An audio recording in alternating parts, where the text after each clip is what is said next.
RCR, la red que comunica y une al Perú.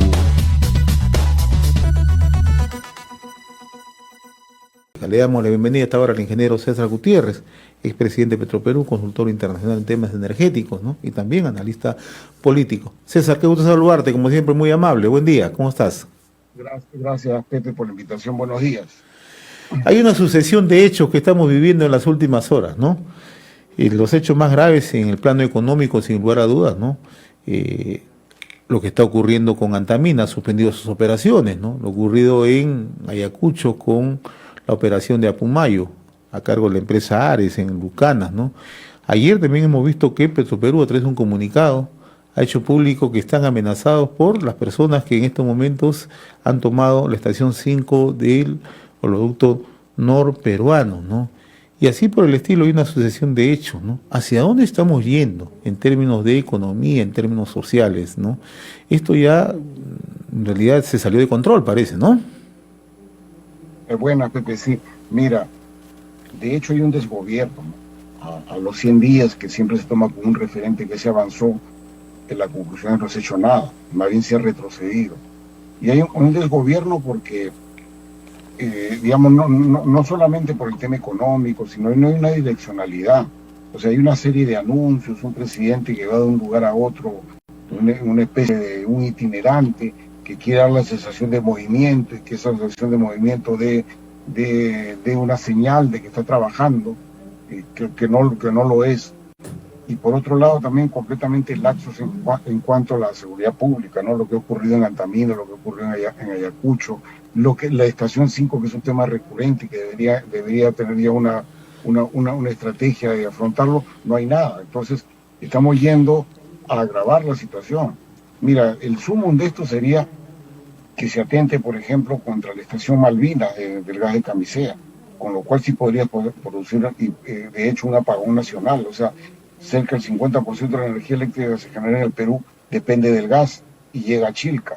No necesitas ir a Chilca para interrumpirlo, necesitas interrumpir el gasoducto o atentar contra Malvinas. Que no te extrañe que pueda ocurrir un hecho de esta naturaleza.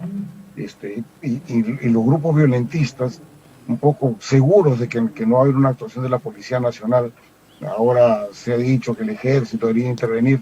Yo no sé si la instrucción es simplemente estar en el lugar y no participar, o de qué se trata, pero se genera un incentivo para seguir atentando, y eso va contra la economía, va contra la seguridad, va contra la confianza digamos, de la ciudadanía de que tenemos un gobierno. No lo tenemos, y eso es muy grave, porque sencillamente los que tienen dinero, que ya retiraron como 13.000 millones de dólares de los bancos, pues lo van a seguir haciendo. Inversión para el próximo año en el sector privado ya se anunció antes de todos estos hechos que el crecimiento iba a ser cero.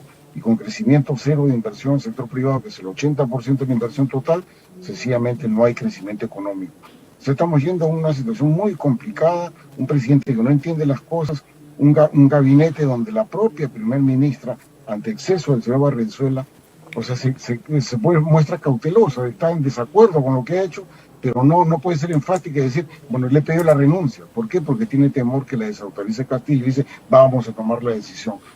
Claro, tiene el antecedente que Guido Bellido pretendió echar al señor Maraví y lo desautorizó luego el señor Castillo.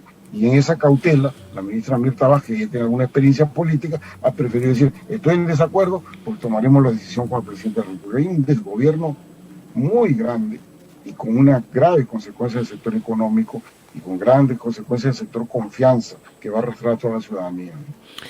Ahora, tú acabas de mencionar que estamos en un desgobierno, un presidente que no habla, no comunica, se pone al margen de estos hechos, una presidenta del Consejo de Ministros que, si bien es cierto, emite un Twitter, pero no toma una decisión, ¿no? Pero hay un hecho que no puede pasar al margen, César, ¿no? Las declaraciones que brindó el último domingo el ministro de Justicia y de Derechos Humanos, Aníbal Torres Vázquez, ¿no? En realidad,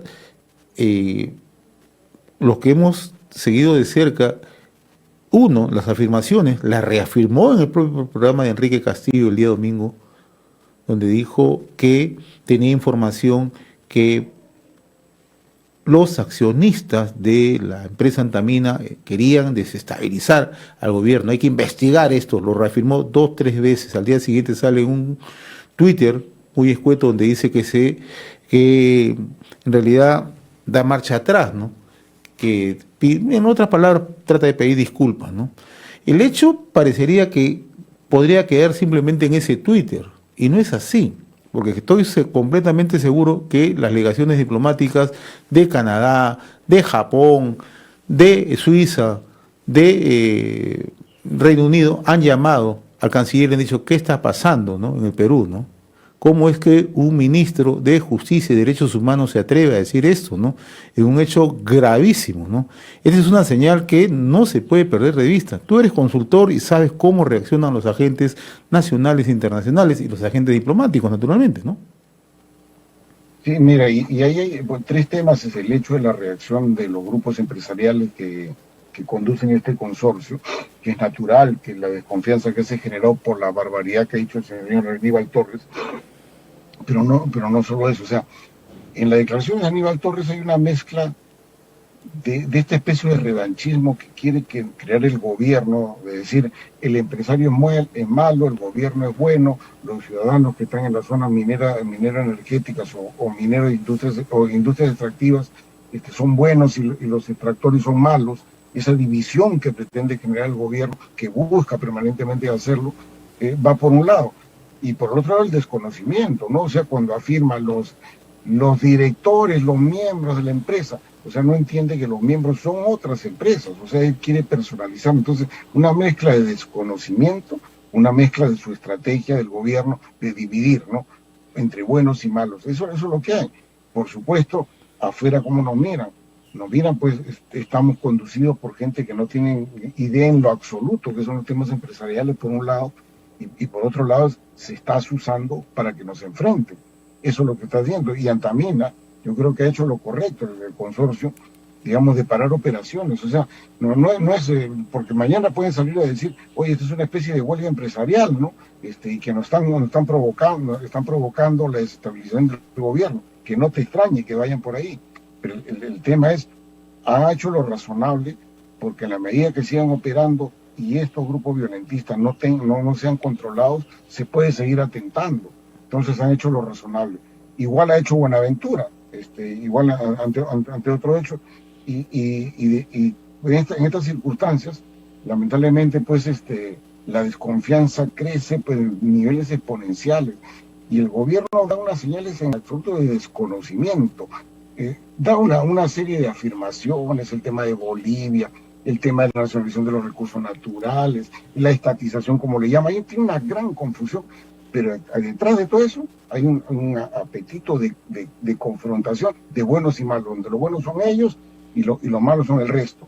Y si esos opositores es malo, si esos empresarios es malo, y ellos son los buenos. No solamente el ministro Aníbal Torres, mira lo que declaró el ministro Franque.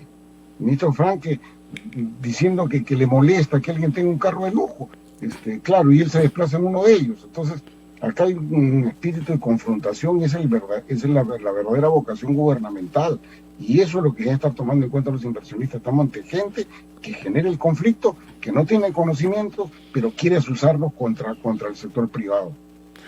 César, permíteme abordar otro tema que no podemos dejar al margen, ¿no? El último fin de semana estuvo en Bolivia el presidente Pedro Castillo, ¿no?, participando en el sexto Gabinete Binacional Perú-Bolivia, ¿no?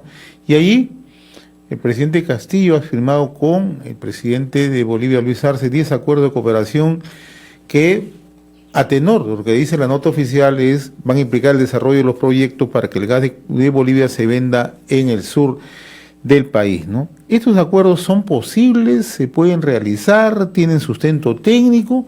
¿O es simplemente otro globo de ensayo al aire? O sea, como decía, desconocimiento de los alcances del tipo de cosas. O sea, es una especie de una formalidad sin aplicación práctica. Pero vamos a ver qué es lo que han firmado, ya, porque también desde la oposición he visto una serie de ligerezas. Han firmado, de los 10 acuerdos, 3 están relacionados al sector del gas. Uno de ellos habla del gas licuado de petróleo, otro habla de la distribución de gas natural en redes, y el tercero habla de interconexión de gasoductos. Y vamos a explicar rápidamente las 3 cosas. El caso del GLP, como vamos a incentivar la comercialización de GLP. Bueno, primero que el GLP boliviano ya se vende en Perú hace mucho tiempo, por la vía informal y por la vía formal. Por la vía informal, contrabando, por los subsidios bolivianos. Eso ocurre. Con lo cual el balón en Puno cuesta mucho más barato que en el Perú, pero eso es contrabando. Y por el lado formal, que sí se importa de Bolivia, nos venden a precio internacional. Si la expectativa del gobierno, que es de que la importación de Bolivia cause algún efecto de competencia sobre los suministradores locales para bajar el precio, está equivocado. Porque el 20% del abastecimiento del mercado se hace con importaciones. Las principales importaciones, ese 20% entra por el Callao, la procedencia de la costa del Golfo de México para el lado de Estados Unidos. Entonces la importación de Bolivia es magra dentro de ese 20%. Y lo que está fijando el precio es la mayor cantidad de volumen que se importa vía marítima desde la costa del Golfo. Que yo traiga de Bolivia una cantidad que realmente es ínfima, no va a cambiar la expectativa de precio. Entonces el gobierno está equivocado. El ministro de Energía y Minas no es un consejero del gobierno, no conoce el tema. Él nunca ha estado en estos temas normativos y de mercado. Entonces, esa expectativa es absolutamente fallida por desconocimiento. Por otro lado, cuando habla de la distribución de gas natural por redes, o sea, eso significa alguien, vamos a ver quién es ese alguien, va a tender tubos, y esos tubos para atender a los ciudadanos. Bien, en junio de este año fracasó un proceso de distribución de gas por redes en 7 regiones para 103.000 conexiones. Y fracasó luego de 7 años de intentos, no hubo postores. ¿Y por qué? Porque no es negocio para alguien que espera rentabilidad, que no sea el sector estatal peruano. Acá, por ejemplo, la empresa Energía Bogotá, que es una empresa municipal, pero que se maneja como privada, sencillamente no quiso participar. Y no había otros postores. ¿Por qué? Porque el 100% de la inversión tenía que hacerse con fondos que maneja el gobierno, en este caso el Fondo de Inclusión Social Energética. Y entonces la confianza, ¿cómo era el esquema? Avanza y trimestralmente te voy liquidando por lo que vas avanzando. Todo con fondos estatales, lo cual era un despropósito. No había confianza que si fuera a honrar esto en los 4 o 5 años en los cuales se hacen las conexiones. Ese es el tema. O sea, esto acá son inversión estatal o nada. Entonces, lo que está diciendo el gobierno es los peruanos por nuestro lado, los bolivianos por su lado, o con montos combinados, vamos a atender redes a costo estatal, sin rentabilidad. Eso es lo que nos están diciendo. Y por último, el caso de la interconexión de los gasoductos. Eso sí ya es un extremo, porque significaría que Bolivia, desde la zona de Santa Cruz y Tarija, traiga gas hasta la zona de Cusco, se transporte por el gasoducto surperuano, que es un proyecto que está lejos de realizarse, y luego que llegue el gas a la costa, los peruanos utilizaremos el sector de energía eléctrica y los bolivianos querrán exportarlo en una planta de licuefacción que no existe, que cuesta miles de millones de dólares. Si sumamos todas esas inversiones entre Bolivia, Perú y la planta de licuefacción que habría que poner en hilo, todo eso suma como 13.000 millones de dólares. La pregunta es, ¿qué inversionista, qué consorcio privado va a poner dinero confiando en la gestión política boliviana, en la gestión política peruana actual? Ninguno. Entonces, más allá de una especie de maniobra distractiva, de firma de documentos, Castillo está convencido que está haciendo gestión. Pero eso nadie lo va a realizar, ninguna de las 3 cosas, ni el GLP, que no va a mover la aguja del mercado, ni la distribución de gas natural por red, porque significa inversión pública, y por otro lado, el tema de la interconexión de gasoductos e infraestructura que no existe. Entonces, es, como repito, no tienen idea de qué es lo que están afirmando, y no tiene un ministro que lo pueda acompañar aconsejándole. El señor Franque siempre ha hablado de nacionalización de recursos naturales, hoy día no extraña que esté en la misma línea, se parece mucho al discurso de Cerrón, ¿no? O sea, siempre se ha satanizado, Cerrón es el malo y la parte que de Franque y la gente que tiene alrededor son los buenos. No, piensan lo mismo, eso lo han escrito durante años. Entonces, no nos equivoquemos, o sea, no tienen una idea por dónde ir, no tienen un plan, siguen discurseando nacionalización y estatización, pero no digan qué temas piensan negociar. Por ejemplo, el Congreso, en su responsabilidad debía llamarlo y decir, señor del gobierno, a ver, ¿cuáles son los temas que piensa usted manejar? Porque aquí la nacionalización pasa por una ley orgánica. Vamos a discutir los votos. Y luego, si es que se da la ley orgánica, por romper un contrato de ley, que como Congreso tenemos todo el derecho y el deber de opinar. Pero el Congreso tampoco reacciona, y eso está mal. O sea, deberían confrontar con conocimiento, diga, ¿qué es lo que piensa hacer? y acá podemos darle opinión a favor o en contra. No lo está haciendo tampoco. Ahora, y el otro tema que permanentemente el presidente pone en relevancia es el tema de Camisea, ¿no? O sea, la visita reciente a los yacimientos de Camisea, esa es una lectura política que el presidente no está al margen de eso, ¿no? Se le ha dicho que técnicamente, en realidad, la solución está en manos del propio gobierno, ¿no? Pero insiste, ¿no?, en generar toda una situación de interpretación política, ¿no? Mira, se ha pretendido interpretar que Castillo dio una ida y vuelta en el tema, ¿no? Porque habló primero de nacionalización, perdón, de estatización, después de nacionalización, trató de mitigar. Las ideas están claras en el ideario de Perú Libre. El ideario de Perú Libre lo que dice nacionalización entiende como que el recurso extraído del subsuelo pasa a poder del Estado, digamos, a la propiedad del Estado. Con lo cual el Estado, con el gobierno de turno, decide a quién vende, exporta, no exporta, mercado local y a qué precio. Eso ahí le quita todo atractivo a un privado que invierte para explotarlo. Y el mismo ideario toma distancia de lo que ellos a su manera le llaman estatismo, y lo dice el ideario explícitamente. El ideario dice que el estatismo lo están entendiendo como hacerme de la propiedad de la empresa, y que dicen, nosotros no vamos por ese camino porque no queremos pagar indemnizaciones. Entonces está claro, lo que quieren en el fondo es el recurso extraído, que hoy día es de propiedad del que lo extrae, luego su inversión pase a propiedad del Estado, y que el Estado tenga la absoluta discrecionalidad de decir qué hace con él y a qué precio. Eso ahí es tan grave como confiscar una empresa. Pues sencillamente es aquel que invirtió y creyó que podía tener un manejo sobre el recurso natural en el cual él vende y recupera su inversión y tiene una rentabilidad, ya no tendría esa seguridad. Eso simplemente corre la inversión. Pero ese es el verdadero objetivo. Lo que pasa es que Castillo no lo entiende, como no lo entiende, lo frasea a su manera. Pero el tema está claro. El ideario de Perú Libre, nacionalización de recursos naturales. Y repito por enésima vez, recursos naturales, la ley orgánica de recursos naturales califica los hidrocarburos, es decir, gas y petróleo, minería, pesquería y espectro radioeléctrico. Entonces es mucho más que el gas, pero uno está pensando solo en el gas. Pero nada, o sea, cuando hablan de nacionalidad de recursos naturales, que puede cambiar la ley orgánica con 66 votos en el Congreso, se puede ir hidrocarburos, minería, pesca y, ¿por qué no?, las frecuencias de radio y televisión, que es el espectro radioeléctrico. Eso hay que tenerlo muy presente. Me sorprende que no hay reacción del Congreso. El Congreso debería llamar al ministro de Transportes, debería llamar al ministro de Energía, la primera ministra, explíquenme qué quiere hacer. Porque tenemos nosotros jurisdicción en esto porque están bajo contratos ley. Y los contratos ley tendrían que pasar por el Congreso, pero no hay reacción. Muy bien, mi estimado César, como siempre, muy agradecido por compartir esta comunicación con RCR, Red de Comunicación Regional. Ha sido un gusto conversar contigo, como siempre. Gracias. Un fuerte abrazo. Gracias, muy amable.